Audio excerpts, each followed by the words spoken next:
नमस्कार, आप सभी का स्वागत है द हिस्ट्री यूट्यूब चैनल में और मैं हूं विकास टेकरे। आज हम बात करने जा रहे हैं MA second semester history, Indian history 1757 to 1857, Bharat का इतिहास 1757 से 1857। प्रश्न पत्र 2, इसके इकाई 3, आंग्ल एवं प्राच्य विवाद के विषय में आज हम बात करने जा रहे हैं। इसमें कई बार 2 नंबर में भी प्रश्न बनते हैं और कई बार 5 नंबर में भी प्रश्न बन चुके हैं। हम इसका इस प्रकार से अध्ययन करेंगे कि अगर 5 नंबर में भी ये पूछा जाता है तो आप और मैं आसानी से इसका आंसर लिख पाएंगे। दोस्तों, देखते हैं कि प्राच्य और पाश्चात्य विवाद क्या है। प्राच्य मतलब प्राचीन, जो भारतीय मत है वह क्या कहता है, और प्राच्य मतलब पाश्चिमी, यानी कि जो यूरोपीय लोग हैं वे क्या कहते हैं। यहाँ पर यूरोपीय और भारतीय शिक्षा पद्धति के टकराव की बात होती है, जिसके बारे में हमें देखना है। मैं यहाँ पर सामान्य रूप से इस नोट्स को पढ़कर आपको सुनाने वाला हूँ। आपको ध्यान से सुनना है और स्क्रीन पर देखना है। चाहे तो आप खुद भी पढ़ सकते हैं और केवल समझने का प्रयास करना है, और आखिर में आपको ये देखना है कि आपने क्या सीखा।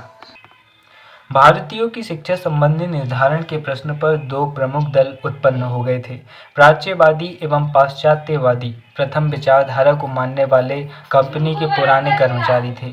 इनका यह विश्वास था कि भारत में पाश्चात्यवादी शिक्षा और ज्ञान का प्रचार प्रसार प्राच्य भाषाओं के माध्यम से किया जाए। इसी नीति के अनुसार वारेन हेस्टिंग्स और डेकन ने कलकत्ता मदरसा और बनारस संस्कृत कॉलेज खोले। लोक शिक्षा समिति भी प्राच्यवादियों का बहुमत था। विल्सन नहीं चाहता था कि भारतीय अंग्रेजी पढ़कर उसके देशवासियों के साथ कंधे से कंधा मिलाकर एक धरातल पर खड़े हो सके। प्राच्यवादी विज्ञान की शिक्षा और विज्ञान के विरोधी नहीं थे। वे यूरोपीय ज्ञान विज्ञान को देसी भाषाओं के माध्यम से बताना चाहते थे। वे चाहते थे कि अंग्रेजी ज्ञान की उपयोगी पुस्तकों का संस्कृत व अरबी में अनुवाद हो। इसलिए प्राच्यवादी देसी उच्च शिक्षण संस्थाओं में संरक्षण का समर्थन करते थे।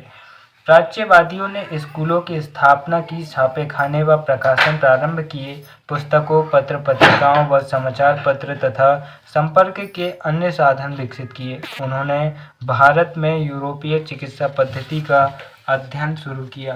प्राच्यवादियों ने भारत के भूतकाल की ओर ध्यान आकृष्ट किया और भारतीय बुद्धिजीवियों में ऐतिहासिक जागरूकता का विकास हुआ। अतः प्राच्यवादी अंग्रेजियत के विरोधी होते हुए भी भारतीय संस्कृति के आधुनिकीकरण के सहयोगी हुए।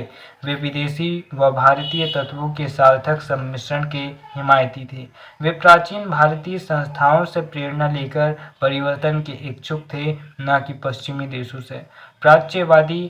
प्राच्यवादियों में शिक्षित भारतीयों ने प्राचीन भारतीय संस्कृति के पुनर्निर्माण की प्राथमिकता पर बल दिया। भारत के पुनर्जागरण में किसी एक व्यक्ति का योगदान नहीं था, बल्कि इसमें अनेक व्यक्तियों का समर्थन प्राप्त था। जोन्स और कोलब्रुक को एशियाटिक सोसाइटी का, राजा राम मोहन राय को ब्रह्म समाज का, मृत्युंजय को फोर्ट विलियम कॉलेज और विलियम केरे को श्रीरामपुर मिशन का समर्थन प्राप्त था। कुछ प्राच्यवादी कूटनीतिज्ञ कारणों से भी इस मत का समर्थन कर रहे थे। प्रिंसेप अंग्रेजी भाषा पर बल देता था और मानता था कि भारतीय अंग्रेजी भाषा अधिकार प्राप्त नहीं कर सकते। कुछ प्राच्यवादी ब्रिटिश साम्राज्य के हित में संस्कृत, अरबी और फारसी भाषाओं के आधार पर भारतीयों को इसलिए शिक्षित करना चाहते थे कि संसार का समस्त ज्ञान भारतीय साहित्य में उपलब्ध है, उसे ठीक तरह से समझा जाए। वे वेदों को समस्त ज्ञान विज्ञान, आधुनिक आविष्कारों तथा सभी उपलब्धियों का भंडार मानते थे।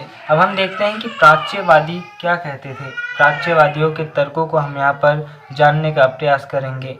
पहला तर्क इनका यह है कि 1813 ईस्वी के चार्टर एक्ट द्वारा जो 1 लाख रुपए प्रतिवर्ष शिक्षा पर व्यय होना था, उसे प्राच्य शिक्षा की उन्नति पर खर्च किया जाए। दूसरा तर्क इनका यह था कि प्राच्य शिक्षा भारतीयों के स्वभाव व प्रवृत्तियों के अनुकूल सिद्ध होगी और उनका समुचित विकास करेगी। तीसरा तर्क क्या था कि पाश्चात्य शिक्षा से मदरसों और पाठशालाओं को आघात पहुंचेगा और शिक्षा पिछड़ जाएगी। वहीं पर चौथा बिंदु यह आता है कि संस्कृत और अरबी साहित्य अंग्रेजी से घटिया नहीं है। और पांचवा तर्क यह था कि प्राचीन हिंदू चिंतन अमूल्य निधि है जिसकी अपेक्षा करना घातक है। यानी कि प्राच्यवादियों का कहना यह था कि केवल जो क्षेत्रीय भाषाएं हैं इन पर ही लोगों को सिखाया जाए और अंग्रेजी अच्छी है लेकिन जो सामान्य भाषाएं हैं इन पर ज़्यादा जोर दिया जाए। दूसरी ओर जो पाश्चात्यवादी एंग्लिस्टिक के नाम से प्रसिद्ध थे, जिनका नेता चार्ल्स ट्रेवेलियन था, भारतीय सभ्यता से कोई सहानुभूति नहीं रखते थे। यहाँ पर इनके नेता का नाम याद रखिएगा, चार्ल्स ट्रेवेलियन। वे पश्चिमी मानदंडों को भारतीय संस्कृति पर आरोपित करना चाहते थे। पाश्चात्यवादियों का समर्थन लॉर्ड मेकाले और राजा राम मोहन राय ने किया। यहाँ पर ये याद रखिए कि किस भारतीय ने पाश्चात्यवादी शिक्षा का समर्थन किया, तो वे आते हैं राजा राम मोहन राय। अंग्रेजी भाषा के उपयोग और महत्व के बारे में लॉर्ड मेकाले ने कहा, जो कोई यह भाषा जानता है उसको उस महान बौद्धिक ज्ञान जिसे संसार के सबसे बुद्धिमान राष्ट्रों ने उत्पन्न किया है और गत 90 पीढ़ियों से हस्तांतरित किया है, उसको सुगमता से उपलब्ध करने की शक्ति पहले से ही प्राप्त है। भारत में यह भाषा शासक वर्ग की भाषा है। मेकाले भारत में पुरुषों की एक ऐसी श्रेणी उत्पन्न करना चाहता था जो रक्त और रंग से भारतीय हो, परंतु अपनी प्रवृत्ति, विचार, नैतिक मापदंड और प्रज्ञा से अंग्रेज हो और कंपनी के बाबू वर्ग यानी कि निम्न स्तरीय का दायित्व संभाल सके। उसका विश्वास था कि यदि अंग्रेजी शिक्षा योजनाओं को सही ढंग से कार्यान्वित किया जाए, 30 वर्षों में बंगाल के सभ्य वर्गों में एक भी मूर्ति पूजक नहीं रहेगा और यह कार्य बिना कोई धर्म प्रचार किए स्वाभाविक प्रक्रिया से हो जाएगा। यूरोपीय औद्योगिक क्रांति के काल में मेकाले जैसे पाश्चात्यवादी औद्योगिकीकरण की महत्ता को समझते थे और उन्हीं औद्योगिक हितों के अनुरूप उन्होंने अपने विचार रखे। पाश्चात्यवादियों का यह विचार था कि प्राच्य शिक्षा पद्धति मरणासन है और उसे पुनर्जीवित करना असंभव है। उनके अनुसार संस्कृत, अरबी और फारसी साहित्य रूढ़िवादी एवं संकुचित विचारों से भरा पड़ा है। वे अंग्रेजी शिक्षा द्वारा भारत में पश्चिमी विचारों का प्रचार एवं औद्योगिक क्रांति के लाभों से उन्हें परिचित कराना चाहते थे। वे अपने व्यापारिक व प्रशासनिक विचारों का प्रचार एवं औद्योगिक क्रांति के लाभों से उन्हें परिचित कराना चाहते थे। वे अपने व्यापारिक व प्रशासनिक कार्यों हेतु निम्न स्तरीय बाबू वर्ग पैदा करना चाहते थे जो उनके हितों की पूर्ति का कार्य करे। लॉर्ड मेकाले के प्रबल समर्थक राजा राम मोहन राय ने 1823 ईस्वी में गवर्नर जनरल को एक स्मरण पत्र भेजा जिसमें निवेदन किया कि गणित, प्राकृतिक विज्ञान, रसायन, शरीर विज्ञान और अन्य उपयोगी विज्ञानों को समाविष्ट करने वाली अधिक उदार और प्रबुद्ध प्रणाली को प्रश्रय दिया जाए। राजा राम मोहन राय को भारतीय राजनीति के उदारपंथ का अग्रदूत माना जाता है। इस उदारपंथ ने पाश्चात्य शिक्षा विचारों पद्धतियों को समर्थन दिया और अंग्रेजी की महत्ता और उच्चता को स्वीकारा। यहाँ पर हमने दो प्रकार के जो पंथ हैं, इनके दो प्रकार के मत है उनके बारे में हमने जाना। पहला जो है प्राच्य से मतलब है प्राचीन, जो कि मानते हैं कि जो हमारे वेद हैं इनमें भी काफ़ी ज़्यादा ज्ञान भरा हुआ है जो किसी भी व्यक्ति को प्रबुद्ध बनाने में काबिल है या समर्थ है।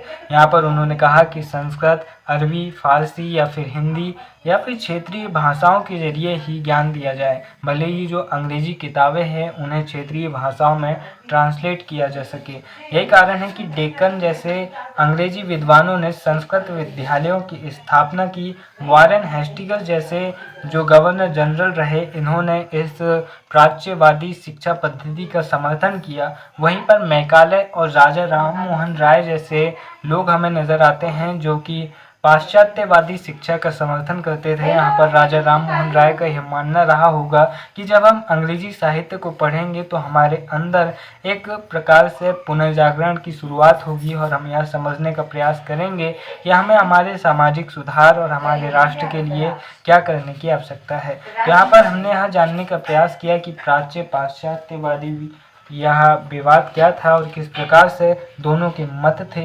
अगर यह 5 नंबर में भी आता है तो यह आसानी से आप इससे सॉल्व कर सकते हैं। और दोस्तों वीडियो के अंत में बस इतना ही कहना चाहूँगा, कुछ लोग सफलता के सपने देखते हैं जबकि अन्य लोग जागते हैं और इसके लिए कड़ी मेहनत करते हैं। नमस्कार, जय हिंद।